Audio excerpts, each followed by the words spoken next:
بسم الله الرحمن الرحيم فاسألوا أهل الذكر إن كنتم لا تعلمون। আসসালামু আলাইকুম রহমতুল্লাহি ওয়া বারাকাতুহু। আরেকদিন ভাই জানতে চেয়েছেন যে প্রোফাইল আকারে মৃত ব্যক্তির ছবি কি রাখা যায়।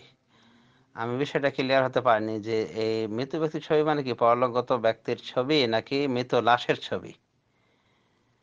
তো মৃত লাশের ছবি এটা রাখা ঠিক নাই, এমনকি ফটো আকারও আমাদের রাখা ঠিক নয়। কারণ এর মাধ্যমে কি হয়, শোক দুঃখ মানে যতবার দেখা হবে ততবার জাগরুক হবে, জেগে উঠবে। আর ইসলাম চায় না এমন বিষয় যার মাধ্যমে শোক স্মরণ করানো হয়। তো মৃত ব্যক্তির এভাবে লাশের ছবি, মৃত লাশের ছবি ব্যবহার করা এটা মোটেও উচিত নয়। আর সম্ভবত এই ভাইজানের উদ্দেশ্য হলো যে মৃত ব্যক্তি অর্থাৎ যে ব্যক্তি মারা গিয়েছে তার ওই পুরাতন ছবির ইত্যাদি আপলোড করা যায় কিনা। তো ছবি রাখার বিষয়টি, ছবি তোলার বিষয়টি বিতর্কিত, ছবি রাখার বিষয়টি বিতর্কিত। অতএব এই বিতর্কিত পথে হাঁটা উচিত নয়। একান্ত প্রয়োজন ছাড়া মৃত ব্যক্তির, পরলোকগত কোনো ব্যক্তির এভাবে ছবি ব্যবহার করা উচিত নয়। নিজের ছবি ব্যবহার করা ওটা জরুরতের ভিতরে সীমাবদ্ধ রাখাটা ভালো।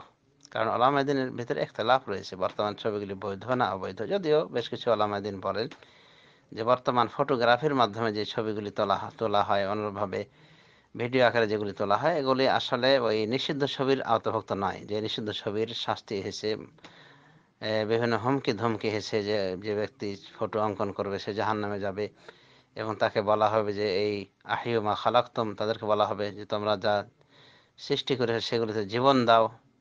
অনুভাবে কুল্লু মুসাওয়িরিন ফিন্নার, প্রত্যেক ফটো অঙ্কনকারী জাহান্নামে যাবে ইত্যাদি। তো এই জাতীয় হুমকি ধমকি সম্বলিত হাদিসগুলি এই জাতীয় ফটোর ক্ষেত্রে প্রযোজ্য নয়। কারণ তারা বলেন যে বর্তমান যে ফটো, এটা বলা যেতে পারে ওই পানির ভিতরে যে ছবি ভেসে ওঠে, অনুরূপভাবে আয়নাতে যে ছবি প্রতিবিম্বিত হয়, এই ছবিটাকে আধুনিক বিজ্ঞান মানে বিজ্ঞানের উন্নতির সাধনের সাথে সাথে এই প্রযুক্তি মানুষের হাতে এসে গিয়েছে যে সেই আয়নার ছবিটাকে অনুরূপভাবে পানির ভিতরে ভেসে ওঠা ছবিটাকে আটকে দেওয়ার ব্যবস্থা করছে, অর্থাৎ হাবসুজিল মানে ছায়া আটকে দিয়েছে।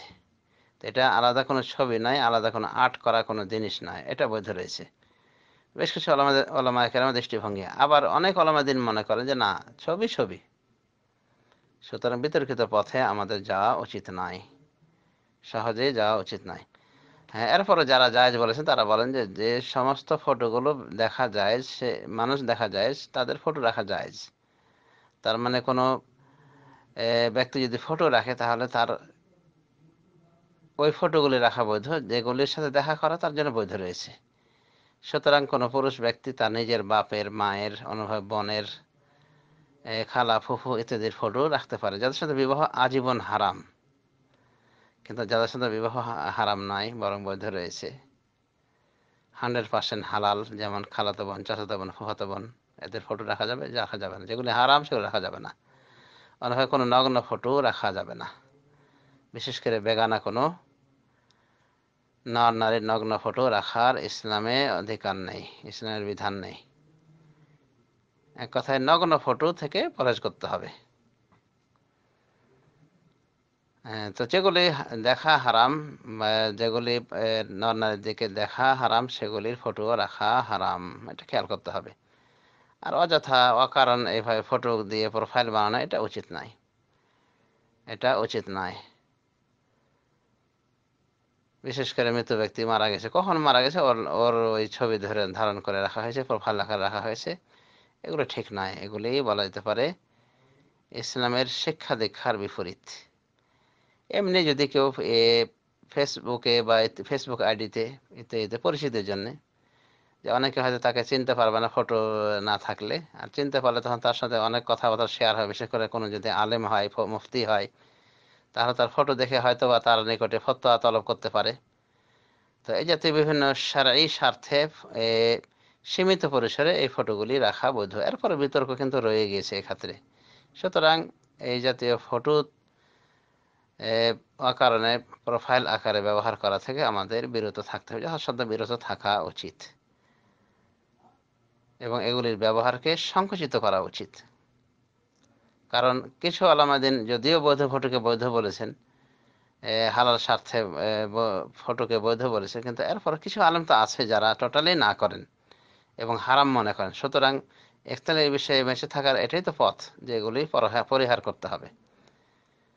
তো ফটো বিষয়ে আমি একাধিকবার বলেছি, সেখান থেকে আরো বিস্তারিত জানাতে পারে। তবে এখানে এতটুকু বলবো যে এভাবে প্রোফাইল আকারে বিনা কারণে ফটো ব্যবহার করা উচিত নয়, না জীবিত না মৃত।